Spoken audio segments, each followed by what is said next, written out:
Welcome back to the Kosi Arsenal podcast. My name is Kosi. Welcome back to a brand new video. Do we have an injury crisis at Arsenal, and should we be worried about the accumulating injuries, especially in our key players? Now, of course, you have the likes of Tomiyasu who are also, picking up those injuries. But Tomiyasu at the moment isn't as pressing as Kai Havertz, as Saka, as Martin Odegaard. But there is a recurring factor that is actually giving me a little bit of sleepless nights and goosebumps. And that is most of our important players have either picked up an injury or they look tired. You look at Declan Rice, Havertz has not traveled with Germany for this international break. Odegaard didn't either, and he's coming back in November. Hopefully he does. Saka was withdrawn from the England national team camp because of injury, and David Raya at some point in time was reported injured. And that tells you that although some of these little knocks have actually been, shrugged off and the player has been able to play, there is that element of injuries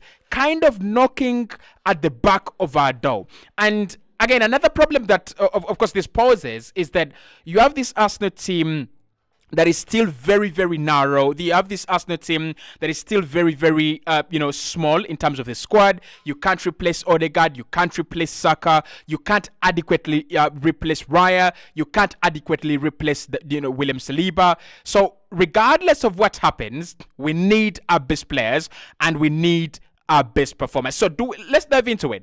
Do we have an injury crisis, and what would constitute an injury crisis at Arsenal this season? So the first thing I'm going to say is I think there are around 2-3 players in this team that are irreplaceable. I'm going to go with William Saliba. I'm going to go with Raya.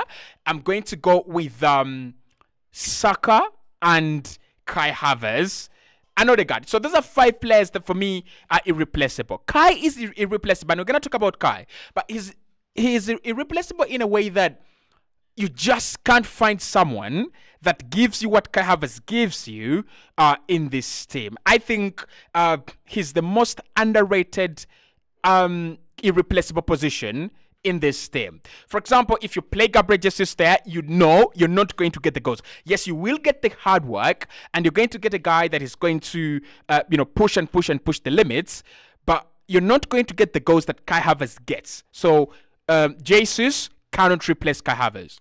When you think about Leandro Trossard does score the goals, and maybe you might get the goals from Leandro Trossard, but not the kind of hard work, and not the height, and aerial ability and aerial duels won from a player like Kai Havertz. So Kai is irreplaceable.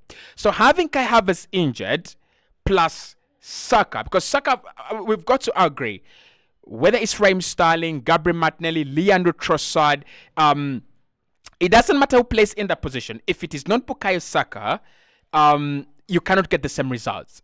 So if you have Kai Havertz and Saka injured, then you couple that with Martin Odegaard, that is already an injury crisis. Now, at the moment, we have 3 notable injuries. The 4th one would be Takehiro Tomiyasu, but like I said, Tomiyasu for me is a player Arsenal can do without. Eventually, I think we'll move him on. So let's start off with Kai Havertz. Kai Havertz missed out when on the international duty with German this international break because he had something in his knee.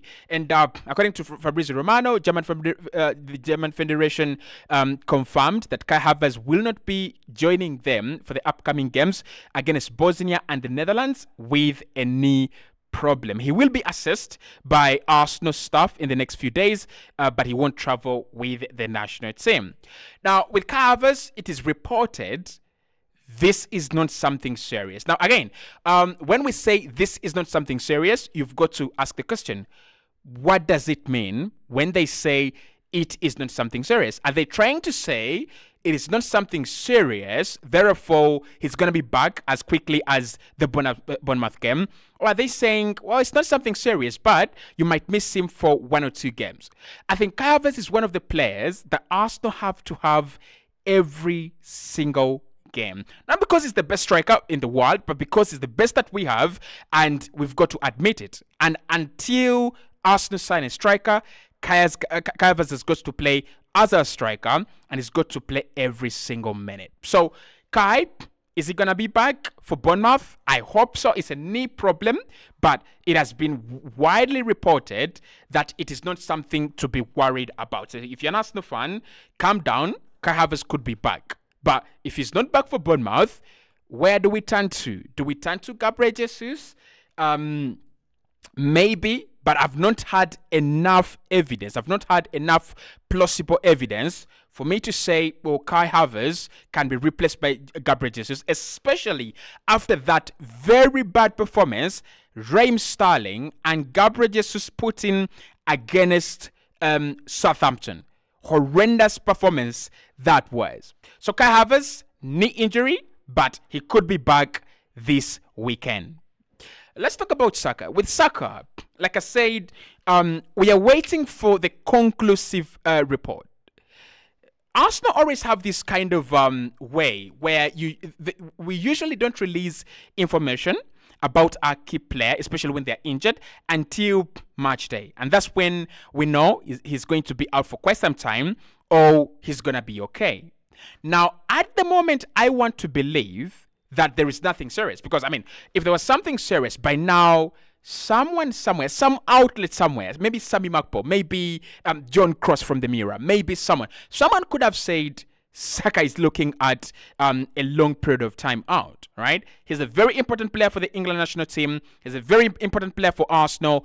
If he's out for a long period of time, by now we would know. So I'm going to conclusively again say that Saka will be available for Bournemouth, and that's a bonus. Like, that's a big bonus. If you're going to go against Bournemouth, you need your best players. Trust me, Andoni Iraola and his team, they have not had the best start to the season, but we know how good they can be, and we know they can turn things around quickly. Martin Odegaard is looking to come back by November. That is another plus. That's another plus. Now, I've already said this. With Odegaard, we have seen that this team can cope. We can cope with him being injured. We can cope with him being out of form.